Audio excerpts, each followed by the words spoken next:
What's up, guys? Welcome back to the On God's Time podcast, where the mission is to inspire and encourage you to live on God's time all the time. Today, we have a very good friend of mine. He was the worship leader. Him and, what was y'all's name? The Maggie and the Waggies or whatever? Maggie and the Waggies. Yeah. Maggie and, okay. Him, Emily Price, and Maggie Price led worship for us at our FCA Summer Bash, and it was such a fun time.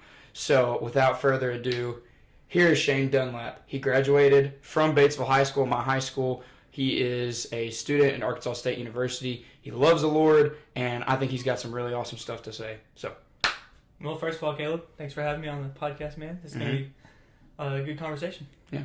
Yeah. Well, I got to ask you, before we get rolling, before we just start conversing, I got to ask you the question of all questions. It's the question I ask everyone whenever they come on here. I don't know if I prepared you for that well enough. When did you decide to stop living on your time and start living on God's time, and why? I got saved and baptized as a young kid, but I think I truly started trusting in God's timing over the past year or so. Mm-hmm. And honestly, I don't really have a big why, but I guess my main why is that just over and over in life, God has really showed me that if you don't trust in His timing, and if you try to do something out of His timing, it never works out the way it should. Mm-hmm. Yeah, we had that whole conversation in Olive Garden about that. We did. Remember? And we've talked a lot about decisions and like how to be a good decision maker and stuff like that. And for most of my life, I told him, especially like in high school, all my decisions were really just based on what I wanted to do. Like, my life was like this. My life was basketball, girlfriend, friends. Basketball, girlfriend, friends. That's all I did. Constantly, yeah. Yeah, like... It's easy to fall into. Yeah.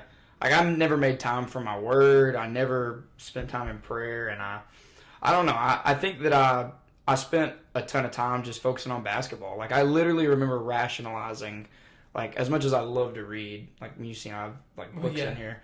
Like, I rationalize, I can't read books and do basketball. I can't do this and do basketball. So balancing game. Yeah, I had no balance whatsoever. So tell me, what are a couple things that you've started to kind of do just to grow in your relationship with God? Because I know that you've developed a lot of good habits, like being in a devotional, being in prayer. And I mean, you do worship ministry, like to a degree because you serve. Mm-hmm. I mean, so yeah.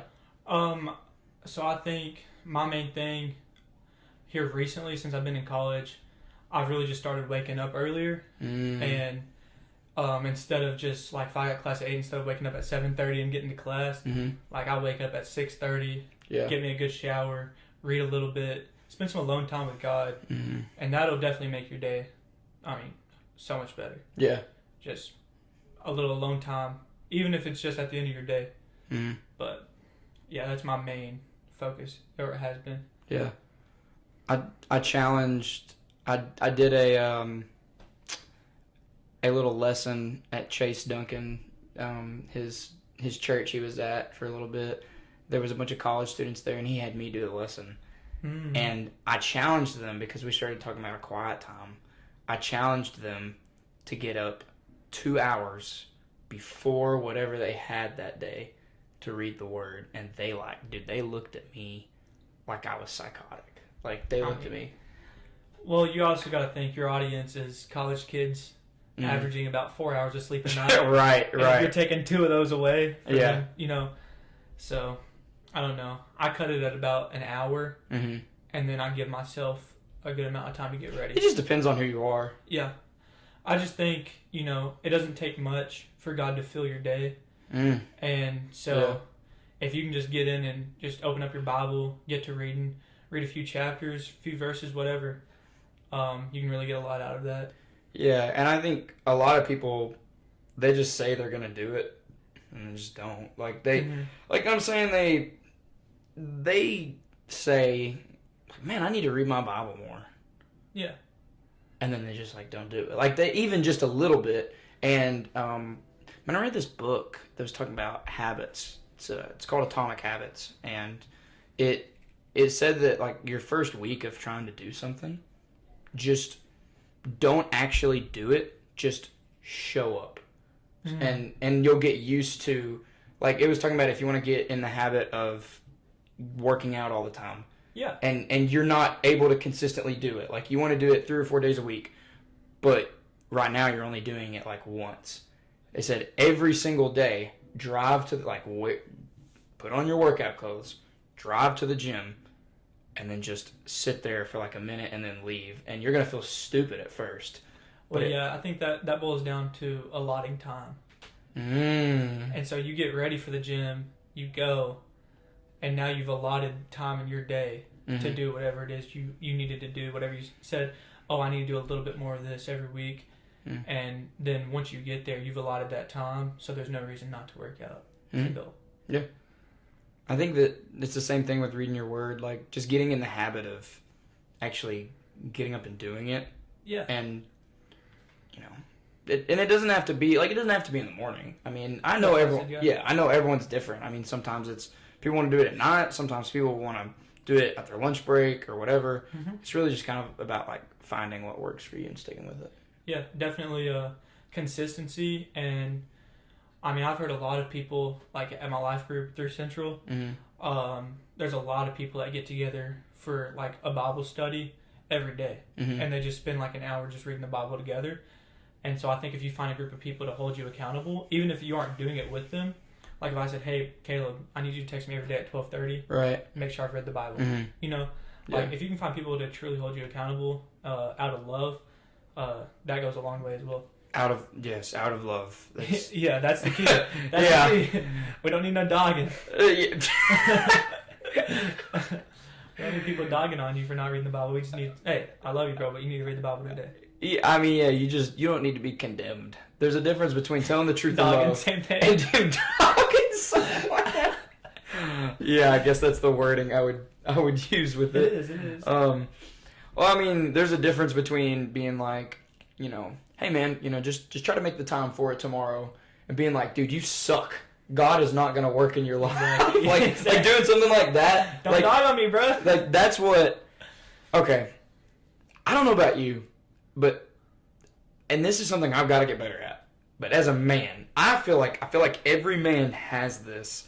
My biggest pet peeve. See, my biggest pet peeve used to be, and kind of is still. These are kind of like 1 and 2. My biggest pet peeve. You have a lot of these 1 and 2s. Oh yeah, my biggest pet peeve used to be complaining and negativity, and I think it still is. Honestly, I think that is number 1 because I think, in my opinion, that's not godly. There's words of life and there's words of death. That's it. That's what Proverbs says. It says there's words of life and there's words of death. Facts. That's it. Yeah. And if you're sweeping, gosh, if you're speaking words of death all the time, then you can expect a life that is not fruitful. Anyways, so that's number 1. But number 2 is, what were we talking? I'm so sorry. Why did I go blank? I was saying something so good. We're talking about like being accountable, and then also someone not dogging on you, and yeah. Why do you think that's so funny? No, okay. My number 2, like they're kind of right there together. I hate being told what to do. I hate it. And like and I mean it like this. Hey, do this or else. Yes. Like do this or else. It definitely comes down to a tone that it's said to you in. Yes. Correct. And the maybe even like sentence structure affects it a lot too. And so if someone's telling you, hey, do this or else, like, nah. Yeah. I'm good. Well, and it's like, if we're trying to be accountable with each other, even in something like reading the word, I think it's important. And yes, today's generation is softer, like we were talking about a while ago. And we can talk about that, honestly. I don't care. I love talking about that. Dang kids. They're all soft. But it does, depend on how you present something. Because if you look at me and if I say, man, I wasn't in my word today, I had to get up for basketball workouts, I had class right after, that's my fault. I just got to get up and I got to make the time to do it. Like if I'm genuine with it and I'm saying, man, I screwed up, I had to do this or whatever, like your response immediately should be, hey, you're good, man. Like, hey, let's just do it tomorrow. As opposed to like, yeah, dude, you suck. Yeah. If you don't do that. You left me hanging? Nah. Yeah. Yeah. Or I'm saying being like, if somebody said, hey, you're gonna get up tomorrow and you're gonna do it at 8:03 or whatever, I'm gonna look at you and be like, I'm gonna do it. I'm not doing it at 8:03 though. Yeah. Or whatever. So like, I just, as a man, I think that we just don't like being told. I don't like being told what to do, and whenever it comes to specifics like that, like 8:03, sure, I'll do it at 8:04 just to prove. Yeah, just that I don't have to do. I'm not doing it what whenever you're you tell me. saying. Yeah. That means nothing to me. Yeah. No, for sure. And I just, I don't know.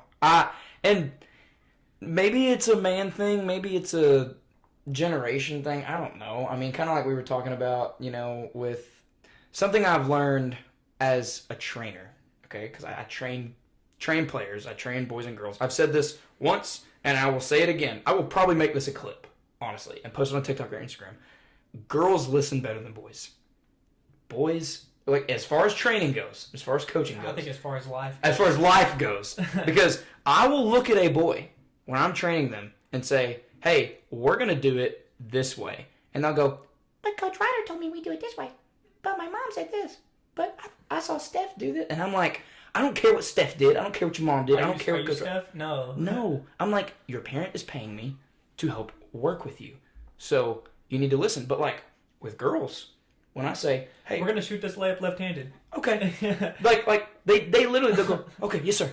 And they just do it. Yeah. Like I don't know if I don't think I've ever worked with a girl so far in Independence County and them not like be coachable. Yeah. And they're much less stressful to work with. And so maybe it's just a boy thing. Because when I coach my boys, like this year in AAU, gosh, dude, we went back and forth a couple times. Really? Yes, because I would be like, hey, what's your name? I'm not going to say their names. I was like, hey, I'm going to tell you, like, I want you to set this screen. But coach, he's behind me. Meh, meh, meh. And I'm like, I want you to set the screen. Yeah. And then and I'm like, dude, do you not understand? Like, I know more than you. Yeah. And that's definitely. I mean, do you think it's generational, or do you think it's like it's just boys? I think it's a mixture. Mm-hmm. I think it's a boy thing and a guy thing, mm-hmm. but then and maybe even a man thing. Yeah. Maybe not just boys, but I think this generation is a little worse. Yeah, for sure. And just every generation, it just gets worse. Yeah. And there's no correction, so it's just going to continue in that cycle. Yeah. Yeah. I think that because I'll be the first to say, like, I was, you know how Paul, he says, he's talking about sinners and then he says, I was the worst of them all. Yeah, yeah. Like, when it comes to basketball or sports or whatever, I'll be the first to tell you, I was the worst of them all. Like, I was the kid. I was never disrespectful, but I definitely thought I knew more than I did. And once I committed myself, this is how I feel. In the last 2 years, really 3 years of my life, I realized, kind of like with decision making, how we were talking about the other night at Olive Garden, I realized, like I told you, I am a horrible decision maker. Mm-hmm. I'm a horrible decision maker. Can't do it on your own. I cannot make no decisions. No one can, but no. You're at the bottom of that list. Yes, list. I'm the worst of them all. Yeah. I am a horrible decision maker. So I made a decision to let God make my decisions. I said, I'm going to start letting God make my decisions, and I need to figure out, okay, what does Scripture say about wisdom? What does Scripture say about decision making? What the stories in the Bible, how can we learn from them? How can we learn to not get in situations that the people in the Bible got themselves into? How can we look at the people's lives who were blameless, and how can we, implement what they did to honor God and their relationship with God and do that with ours? And Scripture has just changed my life. I mean, and I'm like, okay, is this decision, is this biblically based? Is this, I can find a verse for how to handle this. And, absolutely. And if it's a gray area, that's when I overwhelmingly ask Pastor Stacy or my dad or whoever, hey, how would you handle this? What does the Bible say about this? And pray about it more. Ask God about it. Yeah. Yeah. And that's what the three best ways to make decisions are through prayer. What are your convictions? Number 2, be saturated in the Word of God. The more you know the Word of God, the more you're going to know the voice of God. And number 3, seek wise counsel. And yeah, so when I stopped trying to make my decisions, I realized I have a lot to learn. And so... Came with a learning curve for sure. Yeah. Huh. Yeah. You like that? Yeah. Learning curve. I kind of like that. It was... I don't know. And I would give that piece of advice to any young man, any young woman in the world. Stop trying to make your decisions and let God make them for you. My life has completely changed. And it's been... I used to feel arrogant for saying this. I don't feel like it anymore.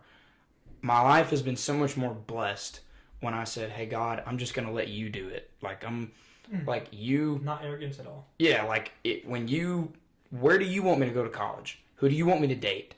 What kind of music do you want me to listen to? Mm-hmm. Where do you want me to work out? Who do you want me to be around? When I started doing that, my life became so much more blessed. And I used to feel almost like I feel bad for saying like I'm blessed, but you know what I mean? So, yeah, definitely. I think if you're making that decision, then make it known. Mm-hmm. Make it known that you're making that decision, and make it known that you're getting the benefits and the growth, spiritually, physically, whatever, from that. Yeah. So, speaking of decisions and trying to make the right ones, your senior year, you were playing at Batesville, and I didn't get to watch a lot, but whenever people described who led the team, your name was always the first one to be said. And I've seen it in youth. I've seen it, through worship leading. I've seen it in basketball. Like, I've seen you lead by example. And so I would ask if you were going to give anyone any kind of like leadership advice, or like if you were going to give anyone leadership advice and point them in a direction where they can be respected and people want to follow them, I guess how would you do that? I know that's not really one question, but yeah. So I think I would start with definitely set the best example that you can. And with that though, whenever you're setting an example, you have to be prepared for failure. You have to be prepared for you to make a mistake, and be mentally prepared for the backlash that comes whenever, some random person, wants to point out, oh, Shane made this mistake, Caleb made this mistake. Yeah. You have to be ready for that mentally, and be firm in your foundation in Christ. Yeah. When it comes to being a leader, because whenever you're making that, if you make a mistake, it's going to be pointed out, it's going to be amplified. For sure. And I think that it's going to be seen more, talked about more, whatnot. Yeah. So you got to be able to handle criticism. Yeah, you got definitely, and not always criticism. It's also it comes down to, hey, I'm gonna a group of guys not talking to you, talking to someone else about you. Yeah. And so whenever you get into that, and you hear about it happening, you hear what's going on. There's nothing you can do about it. Nothing at all. So, definitely, I think, leadership-wise, set an example. And I think a lot of people fall out of leadership whenever they get criticized. For sure. And they're like, nah, I'm good. I'm just gonna sit back, be a follower, and turn back to my old ways. So, that'd be my take on that. Yeah. And in the Bible, James talks about how if you say you want to be a teacher, like you say, hey, I want to teach, hey, I want to lead. Yeah. He's like, you better get ready because you're held to a higher standard. Yeah, definitely. And that higher standard comes with all those things I was just talking about, where, you're going to be talked about whenever you have a downfall, whenever you make a mistake. For sure. Yeah. And, I don't know about you, but in my life, I feel like as I got older, I definitely had to start dealing with that. Like, how do you deal with people talking about you behind your back? Like, I'm not really asking you. You can answer it. Yeah. But I'm saying it hurts, man. It really does hurt whenever you hear something like, hey, they said, I don't know, like this person said that you don't pass, or this person said that you yell too much. This person said you do this. This person said you do that. And kind of what I do whenever I receive any form of criticism is I have my circle and I have my 3 to 5 best friends. And the very first thing I do is I go to them and I say, hey, is this true? Because you know me better than anyone. And I'll give you an example. I don't care to say this, and we can talk about it. I'm not embarrassed to talk about it. I think in lots of areas of my life, I show good self-control, like every area of my life except for one area, and that is when I get really, really, really competitive. And so my friend Jace is I'd say a part of those people who I ask when I get criticized in some way. For instance, somebody told me one time that I only like to podcast for attention, and I'm like, no, I really like to do it because it's a lot of work, and it's kind of can be overwhelming sometimes. So if I did this for fun, like that passion would probably die out. Or if I did this for like people look at me or whatever. Yeah.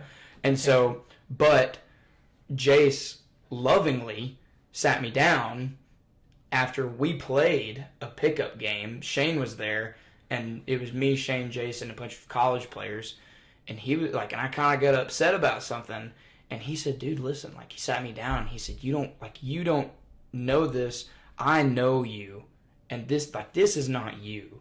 Okay? And you're showing these people a side of you that I don't want them to think that you getting upset, you getting so competitive that you get mad. Like, I don't want them to see that side of you because that's not who you actually are. And from that moment on, I've really, I called you and we talked for an hour about it. Maybe two. Yeah. And I asked Shane, I said, hey, do I do this? And he said, yeah, it's not as bad as you think. But, because, for instance, we played probably 40 pickup games over the summer.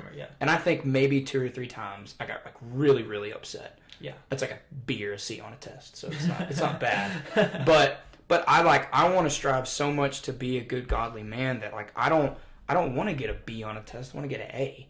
Yeah. And so I would say having people like you and Jace and others who like have just been there for me and said, "Hey, I know this is not what you want. Let's try to figure it out." That's been so big for me. Yeah, that circles back to that first question of like accountability. Mm-hmm. Whenever you have that small circle, and you can consult them about things like that, and someone isn't just gonna dog on you. Yeah. And just straight up say, yeah, this is how you are, and we know that's who you are, so we just accept it. No, this isn't who Caleb is. Let's see if we can find ways to correct this behavior. And it really does help having a tight circle like that that you can definitely ask. Mm.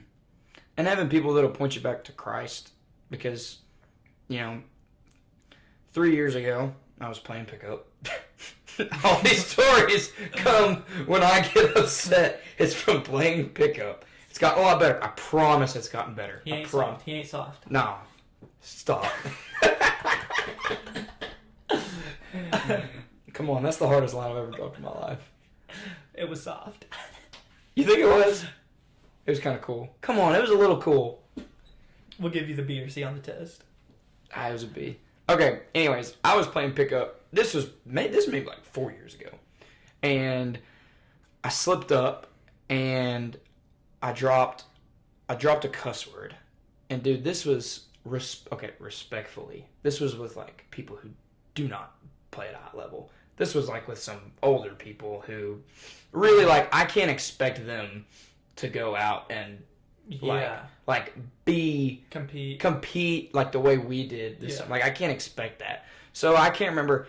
It was a play I got fouled like 4 plays in a row. You know how like when you're playing with older people respectfully that like you might drive and they'll just grab you and go foul. Yeah. Like so they did that to me like 4 times. I drove foul.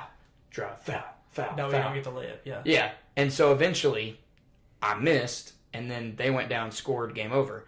And I can't remember what I said. I was like, man, I dropped some kind of like I just dropped some word. I can't remember what it was.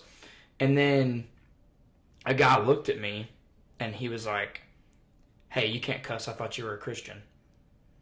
And that hit me like really, really deep.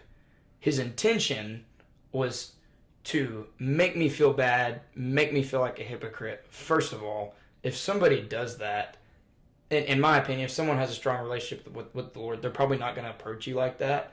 No. But I'm saying, like, it did kind of, like, I just looked at him and said, "You're right. I don't need to do that. I'm sorry." And then he's like, "Oh." Best thing you could have said. Yeah. I mean, yeah. Definitely, yeah. I wouldn't, there's no backing yourself up. There's no, whenever you're wrong, just admit it. Yeah. That's the first step. So, and what did he say back? Oh. Like, I guess he thought I was going to get more mad. I was like, yeah. You're right. Yeah. I messed up. Yeah. I'm sorry about that. Speaking of admitting when we mess up, let's talk a little bit about social media. Okay. I mean, where do you want to go with that? Just like, I mean, how we can honor God with it, as opposed to, you know, kind of talking a while ago about how, like, everyone has a social media account, so it's all about, like, yeah, you know. It's all about them. It's all about, I think what it boils down to is straight up, would you do that in person? 100%. And if you would do it in person, okay. And then also respecting the people around you. Mm-hmm. And if you can't respect other people, then, I mean, you aren't going to honor God in any way. Right. And I think that a lot of people, we have gotten into a place in the world where people don't have the gall, is that what you would say? Is that, like, inappropriate? The gall to go and, like, go up to somebody and say it to them yourself. Yeah. As opposed to, like, dude, I can, in any way possible, I can be like, Shane Dunlap is a wimp. Like, I can just post that on Instagram, and then you could look at me and be like, all right, let's fight. And I just go, no. And so it's kind of, social media has kind of become a cop-out, and it's really, I think it's caused people to kind of be cowardice in a way. Hide behind that screen, buddy. Yeah, just hide behind that screen. Like, yeah. And I don't know. I mean, it's... And I also think it leads to more confrontation than that had to be done in the first place. 100%. You know, like, if you're starting to fight online, you're like, okay, like, meet me here at this time. Right. And then let's see who shows up. You know? Yeah. I don't know. It comes down to, I mean, just respect one another. Mm-hmm. And, I mean, starting there, I mean, you're definitely able to honor God. Like, I mean, all the stuff you do online, I've really seen, like, a big change, like we were talking about earlier. Mm-hmm. I mean, just from, like, basketball, a little bit of God, a little bit of Jesus, more basketball, AAU, and then now it's, like, last couple months just God, just straight. I mean, and if people think you're not honoring God through your social media, don't get much better. Really? Thanks, man. That means so much to me. Yeah. I think, you know, I understand that not everyone is going to be, like, bold with it. Mm-hmm. Like, I understand not everyone is going to be interested in podcasting and interested in putting their sermons on YouTube and things like that. Mm-hmm. The main reason I really started doing that because I wanted my family to be able to see it, because my mom doesn't really live near me as much as she used to. So she always wants to hear whenever I speak. And I started doing that. And then I shared it one time on Facebook. And people said, "Hey, I love this. This really impacted me." And I was like, oh, well, I guess I need to start. Let's just post it. Yeah, let's just start doing it more. Yeah. And I will tell you this. The best piece... Thank you for saying that, by the way. That really means a lot to me. Yeah. Willie Spears... I think I've talked about this before. I had Willie on the podcast. You probably don't know who that is, do you? I don't know who that is. So he's now blown up, and he's become. I mean, dude, he's famous now. Like he was our speaker at FCA camp, and he gave the best message I think I've ever heard in my life, for real. Like and you weren't at the first summer bash, were you? Mm-mm. So I gave a message at the first summer bash called "Let God Make Your Decisions for You," kind of like I've talked about. Yeah. And his message wasn't called that at FCA camp, but I first got that idea from him because he's the one that first introduced that to me and talked to me about it. And so, but we had him at FCA camp at the time. He had 5,000 followers on Instagram. Now I think he's got like 200 or 300,000. Crazy. So he's just blown up. Yeah. He's all over the country, speaking all over the country. The best piece of advice I've ever been given, he gave me 2 pieces of advice. I said, Willie, what's your best piece of public speaking advice, and how can I get more opportunities to do it? And he said, number 1, passion always outweighs information. Like he said, 100%. if you do not care about what you're talking about, like, you can be... Why would someone else care? Yeah. I mean, you gotta care. Like, have you ever noticed that? Like, when someone really cares about what they're talking about, you're more interested to listen because you can almost, like, put yourself in their shoes. Whenever there's a meaning and purpose behind it as well. Yeah. Like, that comes with the care. And I think that even... I mean, you said... What'd you say? Passion? Passion outweighs information. Information, okay. Well, I also think that, I mean, if someone really has a passion for it, there's a meaning behind it and stuff like that. For sure. They don't even have to be as good of a public speaker. They don't No. have, you know?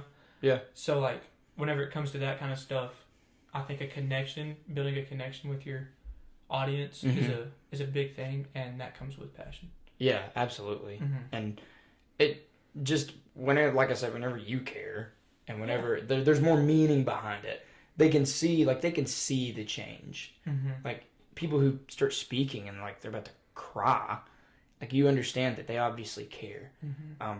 But that was number 1. And then number 2, the second piece of advice he gave me, is he said, every time you speak somewhere, every time you're given the chance to do something, post about it. And just say, thank you to Compass South for giving me the opportunity to come talk about FCA. Yes. And I did that the other day. Thank you to Ultimate Air for giving me the opportunity to come speak at your youth event. Like, those are 2 things that actually happened, and I did that. I don't care to say this now. I got asked to be the speaker at Saw You at the Pole. Like, sadly, I can't do it now because we have practice during it. That actually made me, like, very, very sad. Yeah. But the point, I posted that. So then someone messaged me, hey, I was there. I listened to you. Would you want to come speak at this? And so when Willie told me that, he gave me a warning. He said, when you start doing that, there will be a good amount of people who say, this is awesome. I love his passion. Like, hey, I want him to come speak or do this. And there will be another group of people that will be like, why is he talking about himself? He's so selfish. All his stuff is just about, like, look at me and what I'm doing. Yeah. And he said, those people will not understand the vision that God has gave you, and that is okay. And you need to be prepared when they do to be able to combat it with the Word of God. And that, dude, that's overwhelmingly been the truth, like you talked about. I mean, because I've had people who've been like, hey, I love this is so awesome. And then even you said that, you know, you're like, well, we don't have to talk about that if you don't want. Oh, we can go ahead. You were like, when is Caleb going to mess up? I mean, I've been that guy, definitely, before we got, you know, as close as we are. Yeah. It was just I'm going to sit back and watch. Like, when is this dude going to is this real or not? Is he going to make a mistake? Yeah. Well, it's like I hope it happens today. You know? Yeah. Yeah. I mean, it's not even about, it's just about, like, when someone does that, when they are, you know, starting to try to live for the Lord more, like, you do kind of question it because you're like, I saw this guy however It's sad because it's not a norm. It's out of the norm whenever someone does that. Right. And so you can catch on to it quicker. Mm-hmm. And then whenever you catch on to that, you're definitely we're questioning humans. Mm-hmm. Like, humans are questioning, so. Yeah. I mean, for instance, man, something that's not been much of a norm that I want to start making a norm is if you've ever noticed, I take athletes to do stuff. Like, I'll take younger athletes to play golf, and that gives me a chance to spend one-on-one time with them. It's like discipleship. Yeah. And if you did that with another kid, that's awesome. But there are going to be people, because of how messed up the world is today, they're going to be like, hey, should you really be doing that? Like, I don't know.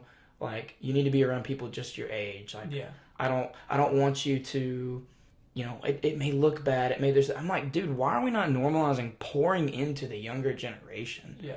And that's something that's kind of been sad too. I mean, I feel like, I've had the idea of getting some kids from around Batesville, giving them a set of like money if we were able to, and being like, hey, you have this much money, like once to twice a month, I want you to find a kid to disciple, take him out to eat, spend time with him, and pour into him. And it's just not but like you said, like people today are. It's saying, a questioning factor. Yeah, they're questioning like, stuff. what's his motives behind this? Yeah. Does he really mean that? Yeah. And it's sad. Because that, I mean, that's almost, I don't know, it distances you from like your passion, but then also, you get less out of it whenever there are people constantly questioning you. Yeah. And it's hard to stay and like focus and keep track on what God has planned for you. Yeah. And that's just, that's such a trial. Pray through that. And yeah, well, I'm not, that hasn't really even happened. I'm just kind of using that as an example. Yeah, I'm just saying in general. Yeah, because people, I don't know, there are going to be people who, when you are starting to live for the Lord and you're really starting to pursue Him and do His work, like there are going to be people who are like, do they really mean that? Mm-hmm. Like, Shane, he started working out all the time. Like, he's not really a gym bro. That's a thing for sure. You're going to approach it at some point. I think it's amplified whenever it's God's word. For sure. Yes. And that's sad. It really is. But. And it is. If you start singing more and you start, leading in worship or whatever, like people, I will say this, I've had to get out of the mindset of growing up in church. This was not a fault of my parents, but I did automatically become more judgmental when I was younger. And I think that was a lot of my own insecurities. I'd be like, why is that person leading worship? I saw them yell at someone the other day. Why is that person leading? I saw them doing this, and I'm like, now I'm older. I'm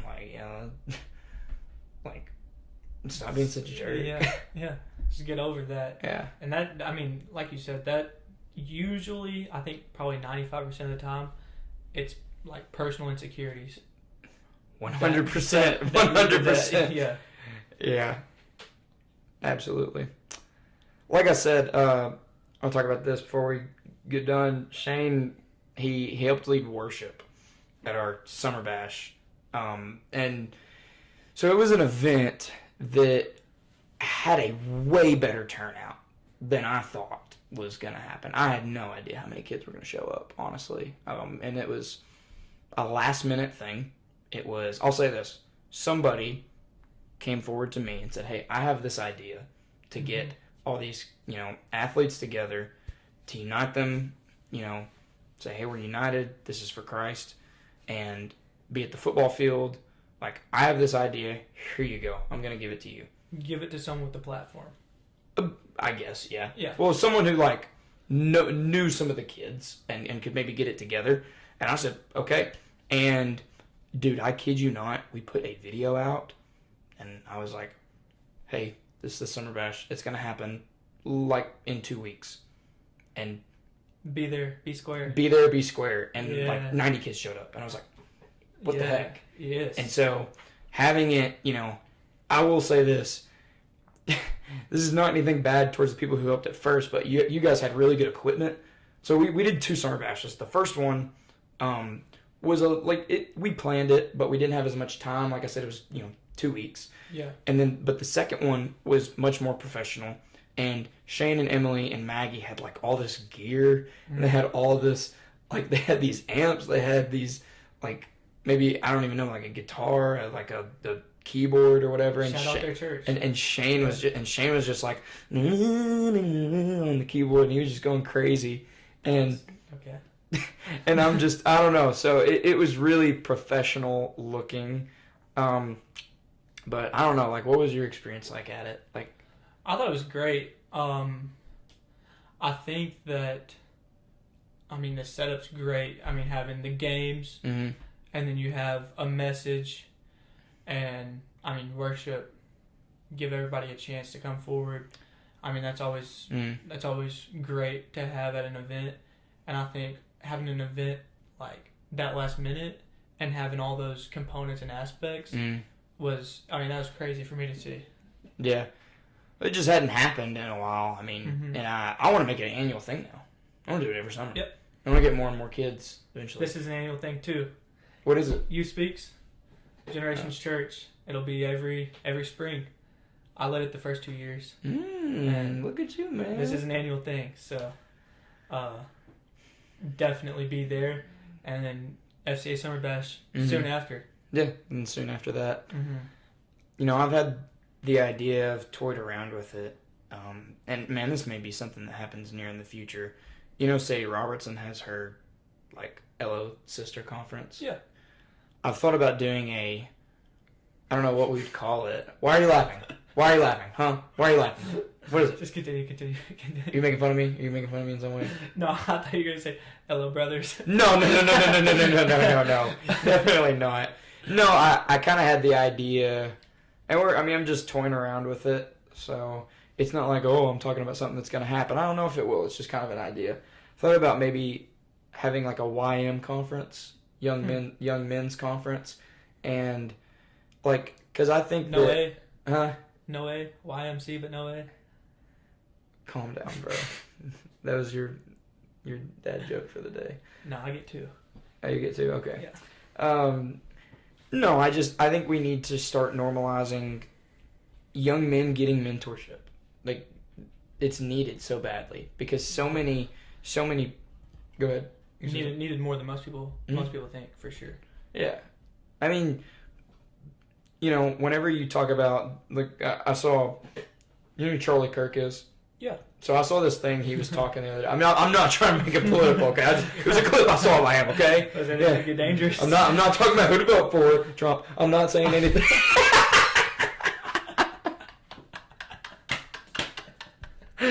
Mid-sentence is crazy. Do what? Mid-sentence is crazy. Huh? Mid-sentence is crazy. I'm not saying who to vote Trump. No, okay. Anyways, I'm not trying to make it political.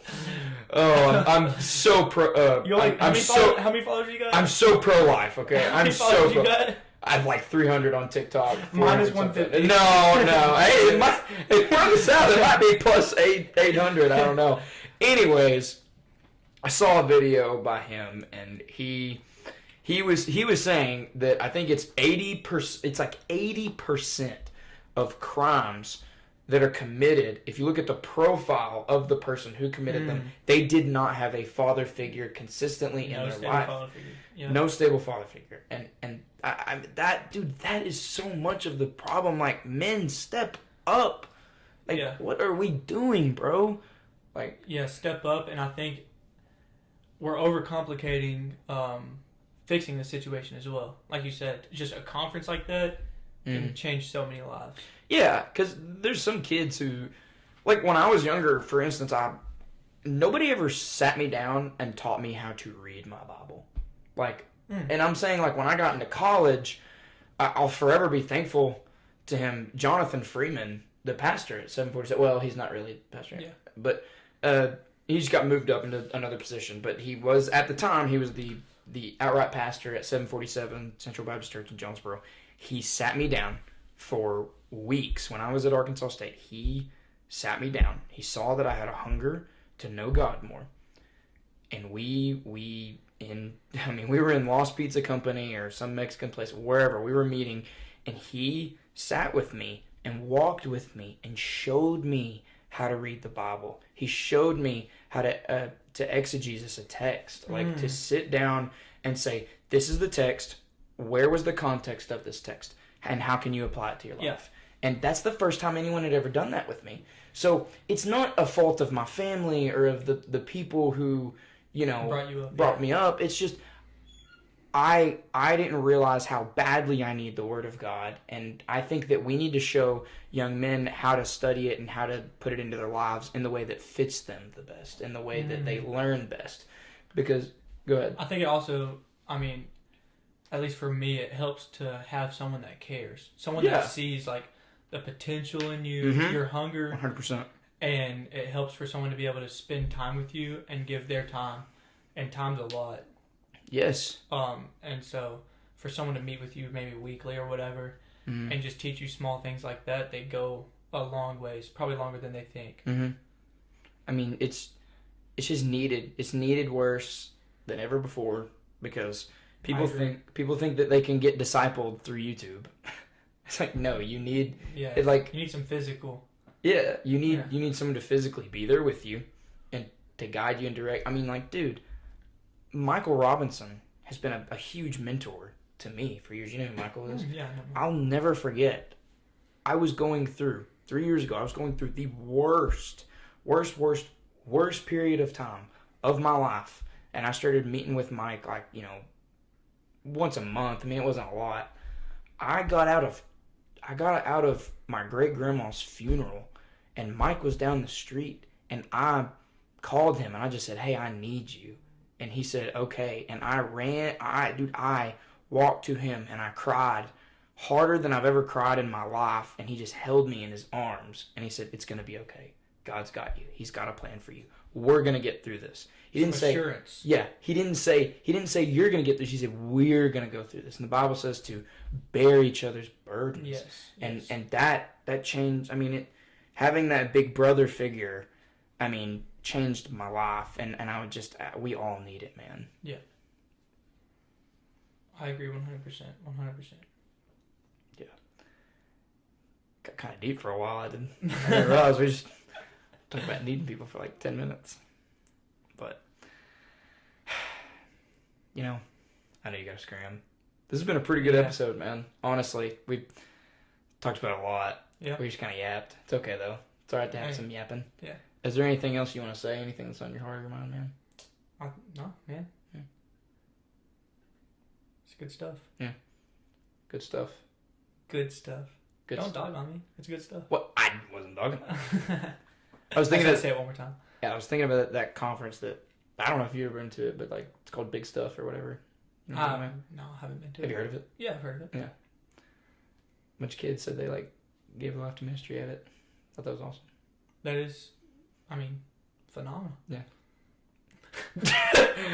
All right. Well, Shane, it was fun to have you. Yeah, do what? Where'd you want me to go with that? I just you said good stuff, and I thought of big stuff, and then the word stuff. I just did the word stuff. Yeah. So Caleb's brain's wired a little bit different than the rest of us. Give him a break.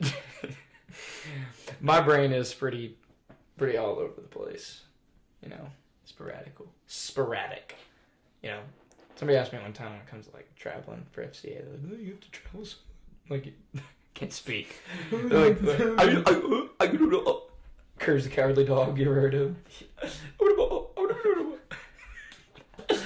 Those people like bullying people online, that's what they sound like. Yeah. Oh my gosh. I don't even remember what I was talking about. You know what? Alright. Thank you for watching and listening, and just I don't know, go hit the subscribe button. I need Get this man his followers. we need more subscribers. He lost at least 10. Bring it up. But hey, we're not talking about who to vote for Donald Trump. Okay, we're not talking about who to vote for. All right, God bless. Have a good night.